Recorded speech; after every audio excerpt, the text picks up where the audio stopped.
Hello everyone and thank you for tuning in. Today we are taking a look at a Lugia DUO I did with my friend Ricky. We were lucky enough to have a common friend, Z1MT Survivor, who had foggy weather in game, and the only Lugia raid boss they had in sight was a double psychic moveset 1, which is the ideal moveset in order to do the duo with just dark type Pokemons. We are set up with one battle party with just the Mega Houndoom. Both our Mega Houndooms are level 51. We have the best buddy equipped. It doesn't change too much things, but since this is just a small extra boost on our side, we figured we might use it, just in case 1 HP in the end can make a difference. We are just getting 1 extra HP on the attacker, and the damage of the foul plays goes from 115 to 116. No relevant breakpoints are met with this small boost. The plan would be to dodge just the charge moves and keep relobbing with the very same Mega Houndoom. Unfortunately, it was very late for my friend Ricky, and it was kind of early for me since it's holiday in Italy today, so I wasn't planning on doing something in the morning, and we weren't on voice call, so we weren't able to perfectly coordinate relobbies, which is something you might consider if you have the chance.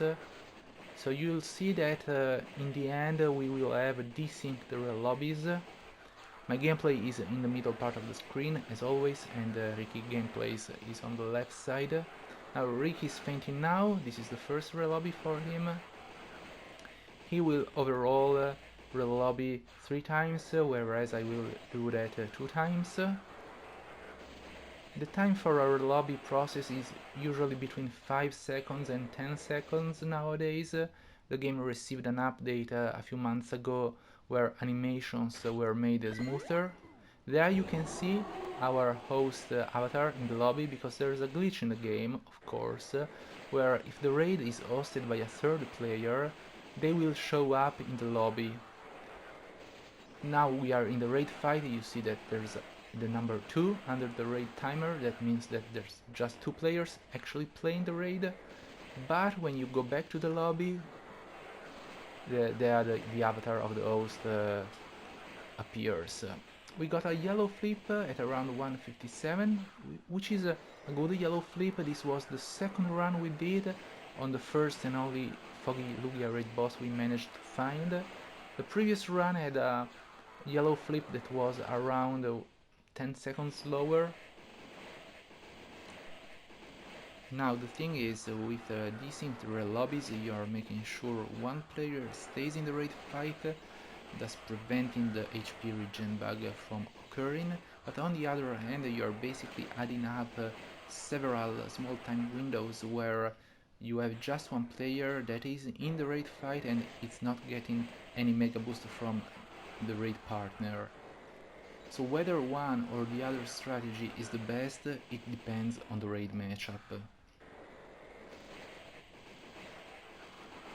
We weren't on a voice call considering the time this raid happened, so we weren't able even to consider the synced relobbies strategy.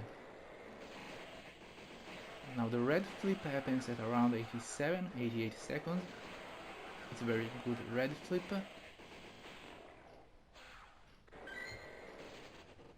Now at this point I realized I'm gonna need a second relobby, so I'm forcing it manually when I am at 0 energy, but unfortunately, since I was a little bit tired, I didn't went for the potion when I was using the items from the bag, and that made me waste a little bit time. But as you saw, regardless of this loss of time, regardless of the number of relobbies that overall this duo had, we also tanked some charge moves. There's room for this. It's a solid duo matchup overall. Ricky now relobbied for the last time, and since we both at this point realize that there's not enough time, it doesn't make sense to dodge, we are just going no dodge to maximize our DPS.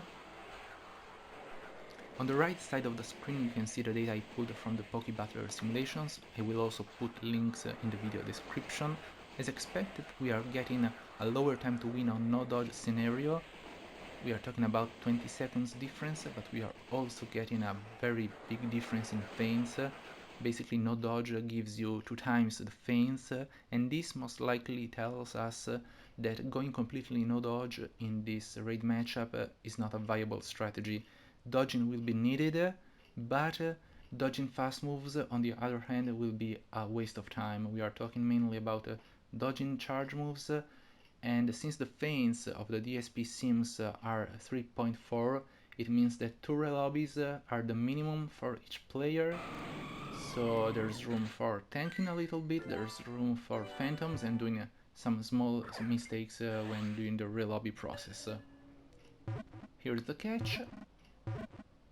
Thank you very much again, Ricky, for joining me in this duo, and thank you very much to Z1MT Survivor for hosting this. I'm very glad we managed to do this. See you on the next video. Bye bye.